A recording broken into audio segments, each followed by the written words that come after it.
the bench. They're all up excited, the score. And then, they're like, well, that's about it. And I stopped them. I said, listen, look at the crowd. Everybody was still there. It's a ball game. We were up 44 with 7 minutes to go. And normally that's when everybody's like, okay, let's beat the rush home. Let's go get a bite to eat. Let's leave. Everybody stayed. And I think it's a tribute to our fans. It's a tribute to these young women that play on this team.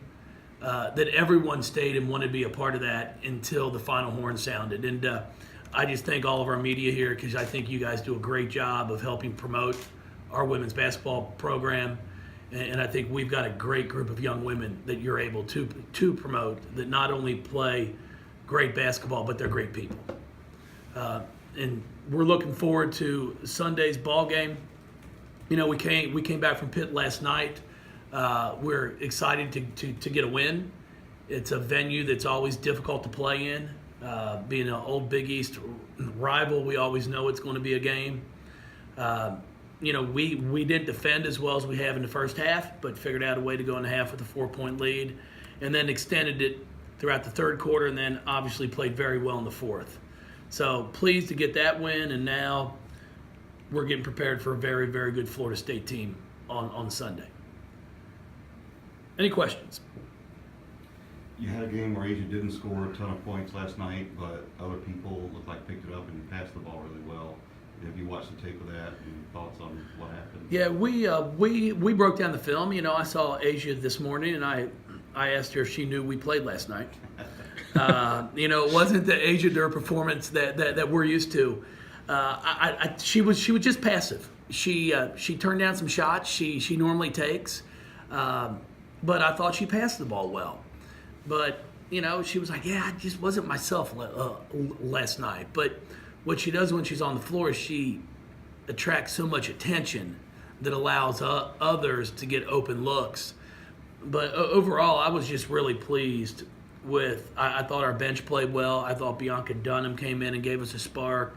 Dana Evans really, in the first half, we got our separation there, and we go up 11 with her on the floor because of the defensive pressure she put on the ball, her ability to get by a defender and get into the paint. And then she picked up her second foul. So then I've got to take her out of the game, and then all of a sudden they kind of crept back into it. So she was a huge reason that we were able to get separation. And then the second half, when she got back in there, she did the exact same thing. So I was really excited for her because we need her to continue to be able to play that way. It's a kid that scored a ton of points in high school, and we need her to be a scoring threat for us because that just gives us one more scoring option on the floor. And, she was a really good three-point shooter in high school. And we've worked on some footwork, and it's really helped her. And, going 2 for 3 is what the kid can do. I mean, it's not a shock to me. So hopefully she can continue to do that for us. Well, you should have basically half your rebounds last night. Let's talk about her performance up there, Coach. The crazy thing about it is, after the ball game, we sit there as a staff, and I'm like, I didn't think she played great. And she gets 13 and 18 because she missed some chippies. She missed some that she normally makes. Her energy level wasn't where I'm used to seeing it. She actually got tired in last night's game, which was the first time I've seen that. And then when you get the stat sheet, you're like, boy. I mean, I'm sitting here thinking she didn't play well, and she had 18 boards. It's a tribute to her because of what I know she's able to do. Is it a good performance? Of course it is. I mean, it's fantastic. You get 13 and 18. I don't care who you're playing. That's not easy. So I was really excited for her, and at the same time, I'm challenging her, going, "This is what you can do every night." And she's had back-to-back, a 31 and 15 against Notre Dame, and now 18 and 13. So she's really making a name for herself. What's Florida State present challenge-wise?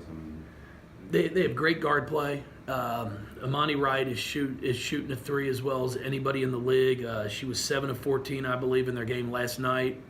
AJ Felix, their point guard, their graduate transfer from TCU, is a heck of a ball player. She runs the team. To me, she's the glue that keeps them going. She makes great decisions with the basketball. knows when and where to get her teammates the ball, which I think is a lost art. I mean, you know, you can throw it to somebody when they're open, but if that's not where they shoot it from, it's not necessarily a good pass. She knows where to get her teammates the ball so they can be successful. Shaquilla Thomas, who plays a 3-4 for him, is as athletic as a player as you'll see all year come to our place to play. Explosive, gets to the rim, just an all-around great basketball player. And then they're 5 players. She runs the floor, sprints the floor extremely hard. I compare to what Courtney Walton did for us. You know, she's getting 6 or 7 points a game, but she does all the little things. So I think it's going to be the biggest challenge that we've faced all year.